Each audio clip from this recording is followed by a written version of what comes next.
탄수화물 양을 늘리는 게 아니고 그냥 말 그대로 더티 치팅도 조금씩 하시는 걸까요? 물론이죠. 남들이 들었을 때 좀 나 시즌 때 이것까지 먹어봤어 하면 충격적인 것들이 있을까요?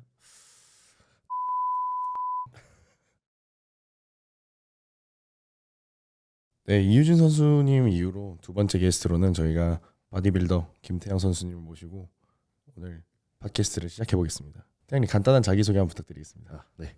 안녕하세요. 저는 이제 목포에서 전라도 목포에서 이제 거주하고 있고요. 바디빌더긴 한데 이제 사람들한테 많이 안 알려져가지고 제가 대회를 나바밖에 안 뛰다 보니까 그래서 저는 제가 추구하는 대회도 뛰고 그런 사람입니다. 원래 바디빌더들이 시즌보다 비시즌 때는 활동이 뜸하잖아요. 어떻게 지내고 계신지 궁금해하는 팬들이 많으실 것 같아요. 그래서 어떻게 지내고 계신지 한번 근황 말씀 부탁드리겠습니다. 이제 제가 사는 지역에서 저희가 이제 시합을 끝나고 약간 유튜브에 조금 이제 매진을 해보자 이런 생각을 해서 나름 하고는 있는데 혼자 하다 보니까 원래 이제 합방도 많이 하고 해야 되잖아요.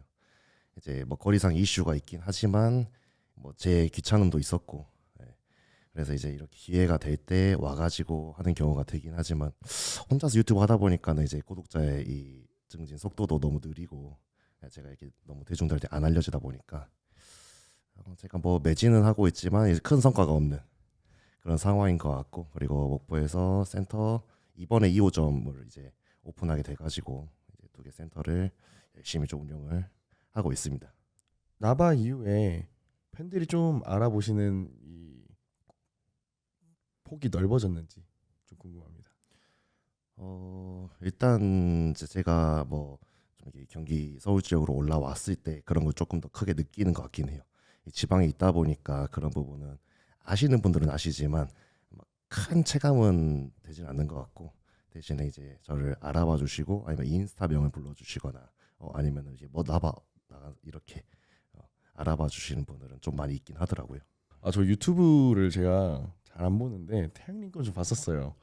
그래서 보시면 안 되는데 그 엄청 유머러스 하시더라고요. 지금 썸미네이터 활동하고 네. 계시고 유튜브 명이 어떻게 되시죠? 사람들 아셔야 되니까. 유튜브 명은 이제 아는 햇님 김태양. 아는 아는 햇님. 햇님 김태양. 아는 햇님 김태양. 지금 구독자는 얼마나 되셨죠? 이제 한 6개월 정도는 4천. 그래도 많이 있네요, 확실히. 썬짐 2호점을 오픈하셨어요. 이번에 되게 정신없이 바쁜 와중에도 썬짐을 오픈하셨는데 사람들이 이제 좀 어떤 센터인지도 궁금해하실 것 같고 이제 어떤 구성원들과 어떤 센터인지 한번 설명 부탁드리겠습니다. 기존에 이제 있던 센터가 너무 협소하다 보니까 항상 이제 좀 이렇게 대형 헬스장을 해야겠다는 생각을 가지고 있었어요. 근데 이제 이번에 좋은 기회로 오픈할 수 있게 되었고 이제 현재는 이제 사람들한테 이 홍보도 좀 떨어지고 지금이 어떻게 보면 오픈한 지 2주차다 보니까 크게 알려지지는 않아 있거든요. 그래도 목포, 남학에 있는 헬스장인데 사실 목포로 이렇게 생각하시면 될 것 같고 거의 목포 남학권에서는 가장 큰 규모의 헬스장인 메리트가 있으니까 많이들 찾아와 주시면은 제가 또 반갑게 인사드리고 하겠습니다.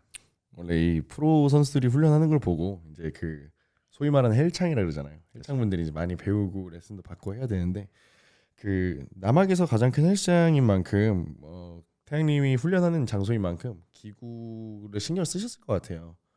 그래서 기구 구성이 조금 어떻게 되는지 좀 개인적인 궁금함이 있어서. 기구는 일단 제가 뭐 어떻게 보면은 인수를 한 경우다 보니까 크게 이렇게 신경을 쓰진 못했고 기존에 있는 기구 자체가 예전에 너틀레스 구형 스타트랙 인수한 그걸로 거의 배치돼 있고요. 저도 이제 처음에는 이제 제가 인수를 하기 위해서 기구를 하나씩 다 써봤어요. 근데 뭐 기구가 예를 들어서 50개라고 가정을 했을 때 한 종목 빼고 다 괜찮던데요. 한 점 빼고. 그래서 이제 이것도 뭐 크게 선보지 않아도 되겠다 그 생각으로 이제 함께 같이 인수하게 된 것 같아요. 선호하시는 스타트랙이나 너틸러스 자체가 워낙에 명품 기구잖아요. 태양님 훈련하실 때 또 이제 선수들이 각자 선호하는 기구들이 있다고 저는 알고 있거든요.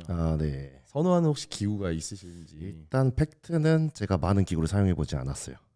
그렇다 보니까 그냥 제가 사용한 것 중에서는 해머 스트링스 그게 조금 괜찮은 것 같고 요즘에 뉴텍 뭐 신버전도 좋은 것 같고요.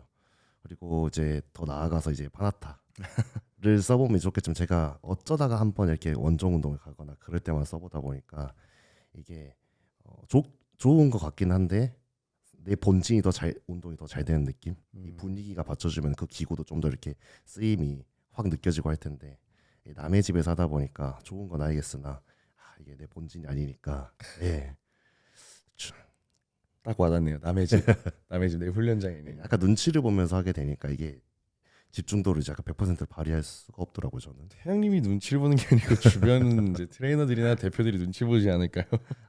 저번에 파나타 있는 기구에 있는 센터를 갔는데 이제 헬스장에 막 이렇게 우렁차고 이런 노래가 나오면서 운동이 돼야 되는 이제 분위기에 이제 헬스장이어야 되는데 카페처럼 잔잔한 클래식 음악과 함께 있다 보니까 또 파나타는 벨트 차면 안 되잖아요.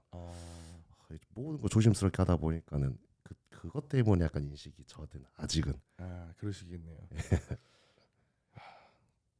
그 이번에 시즌을 마무리하시고 좀 됐죠 사실 시즌 마무리했지. 언제 마무리가 되셨죠? 4월에 끝났죠. 4월 말에 끝났죠. AOC 프로전에서 1위를 하셨어요. 네. 우승을 하셨죠.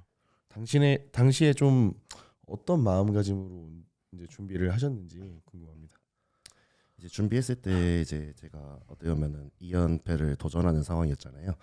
근데 뭐 제가 아시다시피 큰데 메이저 대회를 많이 나간 것도 아니고 그런 상태이다 보니까 과연 제가 이제 조금 더 경쟁력 있는 상대랑 붙었을 때 어떻게 좀 이렇게 대중들한테 비춰질까 이런 생각으로 준비를 한 와중에 이제 누가 나온다는 걸 이제 중간에 알게 되었고 이제 그것 때문에 조금 더 이제 상대분께서 좀 좋은 부위를 가지게 된 그런 부위를 조금 더 경쟁력 있게 만들고자 좀 더 집중해서 운동하다 보니까 좀 더 나아졌는지는 모르겠지만 아무튼 그런 생각으로 경쟁자의 장점에 조금 그래도 비등하게 될 수 있는 그런 운동을 좀 열심히 해보자 그런 생각으로 운동 준비했던 것 같아요. 그러면 또 신경 쓰이는 선수분이 계셨던 거네요.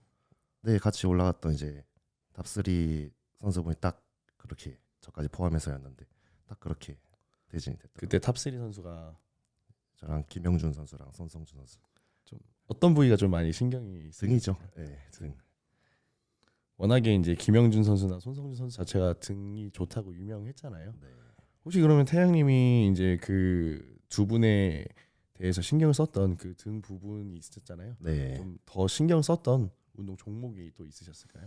이제 손성준 선수님은 등에서도 좀 승모 라인이 이렇게 두텁게 튀어나오는 부분이 있어서 뭐 이제 예를 들어서 해머로 따지면 레터럴 로우라든지 그런 부분에서 좀 승모 라인의 운동을 좀 강하게 해보자. 그리고 뭐 김영준 선수 같은 경우도 밀도 있게 좀 들어차고 그 둥근에 이제 결까지 좀 이렇게 밀도 있게 나오는 그 부분이 강하다 보니까 또 그 부분에 또 맞춰서 종목을 좀 진행해보자.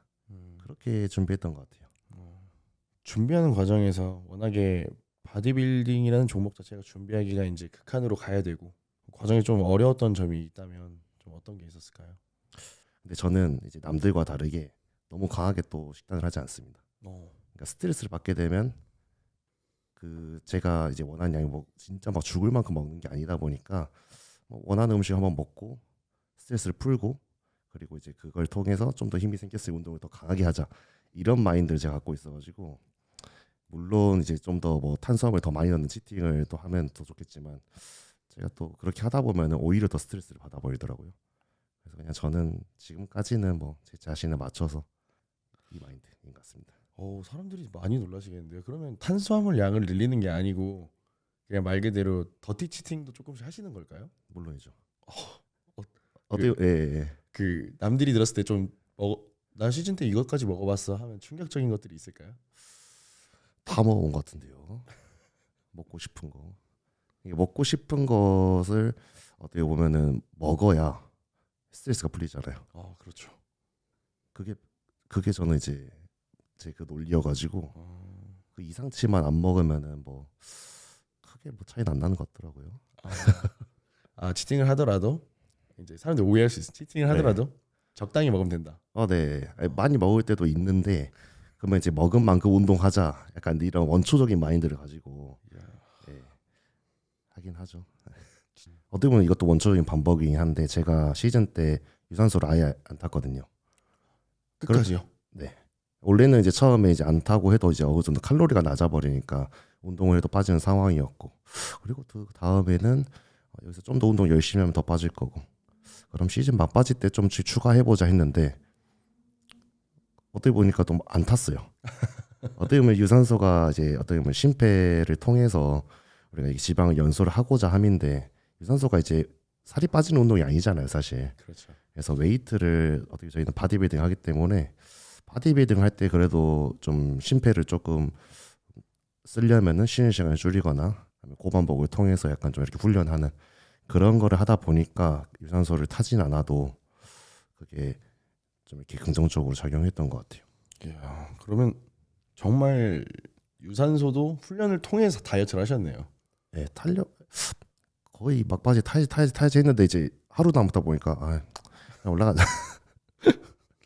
야, 그러면 태양님은 이제 사실 어떻게 보면 먹을 거 좀 스트레스 안 받고 좀 먹은 적도 있고, 대신에 그걸 훈련으로 빡세게 하는데 훈련이 워낙 빡세서 좀 유산소도 남들보다는 신경을 덜 쓰고 이제 다이어트를 했는데 1등까지 해버리신 훈련의 강도가 진짜 어마무시할 것 같습니다. 대단하신데요. 저는 상상도 못할 만한.